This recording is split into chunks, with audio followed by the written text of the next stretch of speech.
আসি। Come to my point. এখন খেয়াল করেন সূরাতুল হাস 41 নম্বর আয়াতে কারিমা। সম্মানিত দ্বীনি ভাইরা, আল্লাহ পাক রব্বুল আলামিন বলেন, আল্লাযীনা ইম্মাক্কান্নাহুম ফিল আরদি। আল্লাহু আকবার বলেন, জোরে বলেন আল্লাহু আকবার। আল্লাহ পাক রব্বুল আলামিন বলেন, এই পৃথিবীর জমিনে যাদেরকে ক্ষমতা দেওয়া হবে, এই পৃথিবীর জমিনে যাদেরকে ক্ষমতা দেওয়া হবে, অর্থাৎ যেই মানুষগুলো ক্ষমতা পেয়ে চেয়ারের মধ্যে বসবে, অর্থাৎ আমরা যারা রয়েছি, আমরা যাদেরকে সাপোর্ট করব, সহযোগিতা করব, অথবা সোজা বাংলা কথা, যেই মানুষগুলোকে আপনি আমি আমরা ভোট দিয়ে এই ক্ষমতার চেয়ারে বসা দিব, আল্লাহ পাক রব্বুল আলামিন বলেন সূরাতুন নিসা 85 নম্বর আয়াতে কারিমার ভিতরে আল্লাহ তাআলা বলেন, মাইয়াশফা শাফাআতান হাসানাতান ইয়াকুল্লাহু নাসীবুম মিনহা। আল্লাহু আকবার, জোরে বলেন আল্লাহু আকবার। আল্লাহ পাক রব্বুল আলামিন বলেন, আমার গোলামেরা, তোমরা যেই মানুষগুলোকে সহযোগিতা করে সাপোর্ট করে এই ক্ষমতার চেয়ারে বসাবা, ওই মানুষগুলো ক্ষমতার চেয়ারে বসবার পরে যত ভালো কাজ করবে, সমাজে যত ভালো কাজ করবে, সমপরিমাণ সওয়াব আল্লাহ তাআলা আপনি ভোট দেওয়ার কারণে, সহযোগিতা করবার কারণে সমপরিমাণ সওয়াব আল্লাহ তাআলা আপনার আমল নামায় দিবে। বলেন সুবহানাল্লাহ। এখন আসেন, ওই মানুষটা ক্ষমতা পাবার পরে যদি কোনো অন্যায় কাজ করে, দুর্নীতি করে, মারিং কাটিং করে, আল্লাহ পাক রব্বুল আলামিন বলেন, ওয়ামাই ইয়াশফা শাফাআতান সাইয়্যাতান ইয়াকুল্লাহু কিফলুম মিনহা। আল্লাহু আকবার। ওই মানুষটাই আবার আপনার সাপোর্ট পেয়ে, আপনার সহযোগিতা পাবার পরে যদি ওই মানুষটা কোনো অন্যায় কাজ করে, কোনো অপরাধ কাজ করে, একটা রিলিফের কার্ড দেওয়ার নাম করে হাজার হাজার টাকা মানুষের কাছ থেকে নেয়, মনে রাখবেন আপনার ভোট পেয়ে ওই মানুষটা যখন এই অন্যায় কাজটা করবে, অবিচার করবে, আল্লাহ তাআলা বলেছেন মনে রেখো সমপরিমাণ গুনাহ আল্লাহ পাক রব্বুল আলামিন আপনার আমল নামায় দিবে। বলেন নাউযুবিল্লাহ, জোরে বলেন নাউযুবিল্লাহ। আমার কথাগুলো বুঝতে পারছেন? শোনা যাচ্ছে আপনাদের?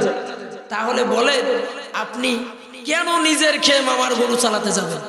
আপনি ভাই নামাজ পড়েন, রোজা রাখেন, কেন আপনি নামাজ পড়বার পরে, রোজা রাখবার পরে আপনি জানেন এই লোকটা সুদখোর, ওই লোকটা ঘুষখোর, কেন আপনি অন্যায়ভাবে ওই মানুষটার পিছনে যাওয়ার দরকারটা কি আপনার? এখন চিন্তা করতেছেন ওনার তো অনেক কিছু আছে, সম্পদ আছে, হয়তোবা তিনি যদি ক্ষমতায় যায় আমাকে হয়তোবা একটু সহযোগিতা করবে, এজন্য কি আপনি তাকে সহযোগিতা করছেন? সূরাতুল হুদ 113 নম্বর আয়াতে কারিমা আল্লাহ পাক রব্বুল আলামিন বলেন, আমার গোলামের খবরদার, মানুষকে বেশি তেল মারতে যায়ও না। আল্লাহ তাআলা বলেন, ওয়ালা তারকানু ইলাল্লাযীনা যালামু ফাতামাসসাকুমুন নার। জোরে বলেন আল্লাহু আকবার, একটা আওয়াজে বলেন আল্লাহু আকবার। আল্লাহ পাক রব্বুল আলামিন বলেন, গোলামেরা,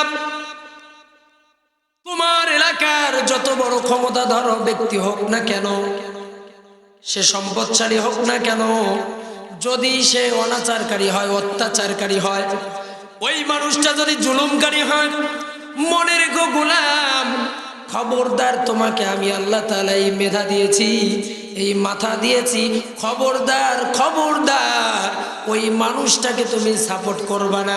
ফাতামাসসাকুমুন নার, ও গোলাম তোমাকে কবরে আসতে হবে।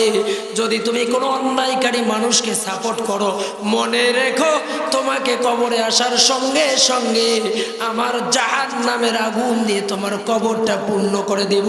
চিৎকার মেরে বলেন নাউযুবিল্লাহ। সম্মানিত দিনী ভাইরা,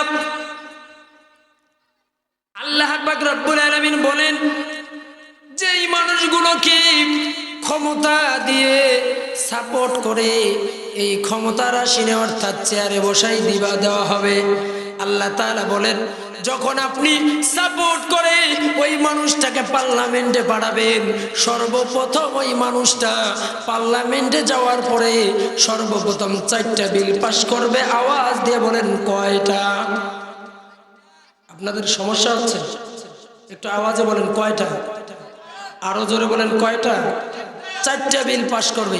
এই 4টা বিল যদি কোরআনের এই 4টা আওয়াজ যদি সংসদ থেকে আসে, আল্লাহর কসম করে বলি, আল্লাহি বিল্লাহি তাআলা, আল্লাহর কসম করে বলি, গোটা বাংলাদেশের মানুষ শান্তিতে বসবাস করবে। সুবহানাল্লাহ। মানুষ দরজা খুলে দিয়ে ঘুম পারবে, চোর খুঁজে পাবে না। সম্মানিত দিনী ভাইরা, যেই 4টা বিল সংসদে আল্লাহর ওই নেককার গোলাম ক্ষমতা পাওয়ার পরে পাশ করবে, তার মধ্যে 1 নাম্বার বিলটি হলো, আল্লাহ পাক রব্বুল আলামিন বলেন, আকামুস সালাত।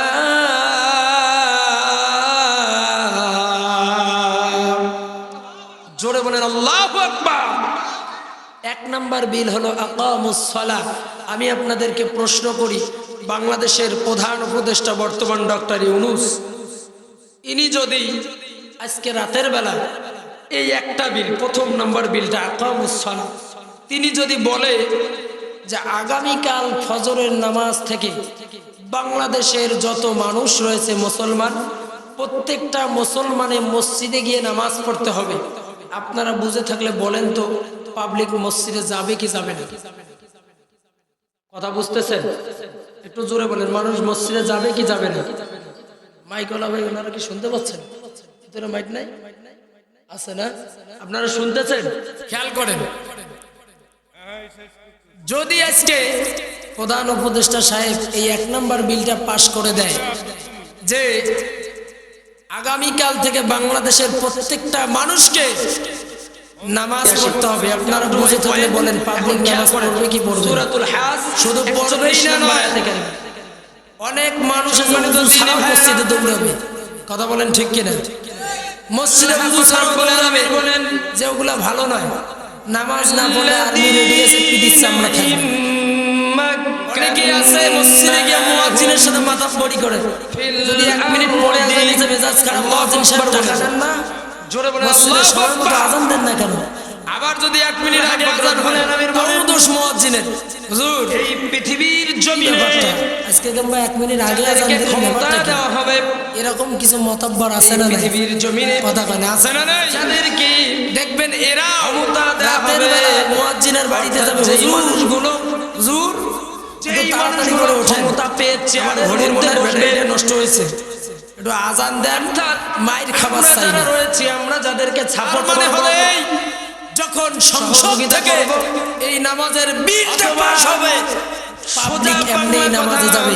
আর যখনই মানুষগুলোকে মানুষ মসজিদে যাবে, সমাজের মানুষগুলো যখন মসজিদে যাবে, দেখবেন অটোমেটিক ভাবে চেয়ারে বসা পরিবর্তনের দিকে চলে আসবে। কথা বলেন ঠিক কিনা? বলেন আওয়াজ দিয়ে বলেন ঠিক কিনা? 85 নম্বর সম্মানিত দিনী ভাই, আল্লাহ তাআলা বলেন মাইয়াশফা শাফা। এই 4টা বিল যদি সংসদের থেকে আওয়াজ আসে, আল্লাহর কসম করে বলি, গোটা বাংলাদেশের মানুষ শান্তিতে বসবাস করবে। আল্লাহ পাক রব্বুল আলামিন আমাদেরকে সহিহ বুঝদান করুন। সকলে বলছি আল্লাহুম্মা আমিন। আর আওয়াজে বলছি আল্লাহুম্মা আমিন। সম্মানিত দিনী ভাইরা,